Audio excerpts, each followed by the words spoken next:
Okay, Ben, let's bring you back with us because is Christianity going to be a focal point for the pushback against this pernicious system in UK? And should we trust Danny Krueger?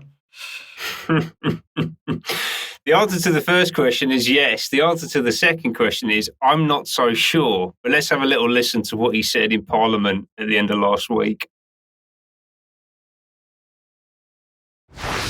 It is an honour to stand here in this empty chamber to speak about the original purpose of this space, which was a chapel in the Church of England. The old chamber of the House of Commons, on which this space is modelled after the Great Fire of 1834, was St Stephen's Chapel, formerly a royal church, given by the heirs of Henry VIII to Parliament to serve as its debating chamber. And, Madam Deputy Speaker, your chair stands on the altar steps, and the table with the dispatch boxes is where the lectern stood. And I mention this because the link between this place and the Church of England isn't merely ceremonial. The prayers we say here at the start of every day aren't just a nod to tradition. Our democracy is founded on Christian faith. And indeed, this Parliament remains the law-giving power of the Church of England. We in this place have the responsibility to approve or disapprove the doctrine and the rules of the Church. And that is as it should be, because the Church of England is not some private club, just another eccentric denomination. The Church is a chaplain to the nation, and through the parish system, in which every square inch of England has its local church and its local priest, we are all members, we all belong, even if you never set foot in your church from one year to the next, even if you don't believe in its teachings. It is your church, and you are its member. So Christian revival is on the agenda. I'm a fan. Is it going to come from Parliament? I'm not so sure. I don't think it should come from Parliament. Is it going to come from Danny Krueger? I don't know. I can't quite work it out. There was quite a flutter of excitement about this at the end of last week in various bits of the internet, which I happen to frequent. But if I look at Krueger, I'm not sure that I view this as being a honest effort. He is a Conservative Party insider.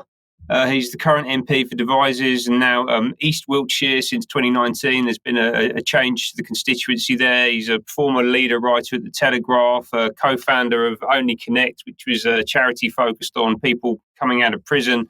And he's very much part of the establishment, right? He was a former speechwriter for David Cameron and Ian Duncan Smith back in the early noughties, which would explain why it was a very, very good, very well-polished and well-delivered speech, right? But at the time, he was famously quoted as saying, and Brian talks about this a lot, we plan to introduce a period of creative destruction into the public services.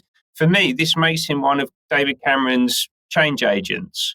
Yeah, and he's been working back in the Tory party for Cameron and for Boris Johnson. And he sort of sits at the nexus of the destruction of the country over the past 20 years. And it seems to me very convenient now for him to be stepping forward and saying, oh, goodness, we've got to sort this out. And it's not going to come from politics, it's going to come from the church.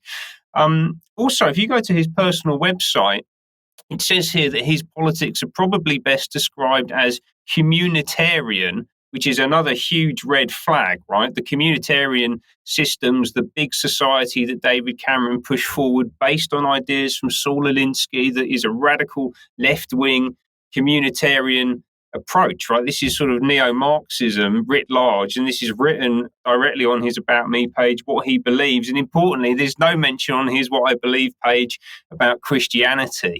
Yeah, no, so back to the speech. It was a great speech. Go and watch it. It's only 10 minutes long. He talks about a wind blowing, a storm coming, that when it hits, we're going to find out if our house is built on rock or sand. He speaks of the importance of Christianity to the nation at its founding.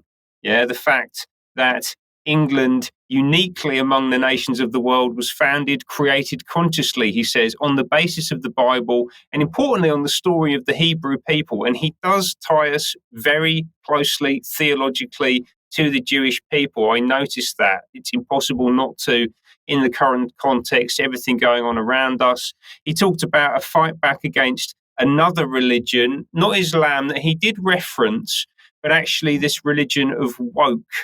So he describes this combination of paganism and Christian heresies and the cult of modernism and an ideology of power that needs to be exorcised from the public discourse. And he views Christianity as being the way of achieving that. But then on the flip side, and I found this quite difficult to understand, he talks about Christian values as being freedom and tolerance. This word tolerance, where actually I don't believe is a Christian value.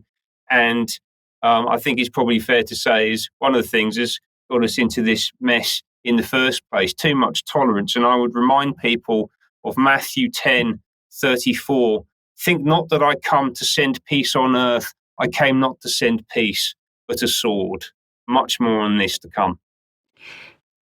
Ben, thank you very much. Yeah, lots of questions about that, and it's stirred up quite a lot of discussion in the chat box today. So we will definitely focus in on Mr. Krueger more in the future.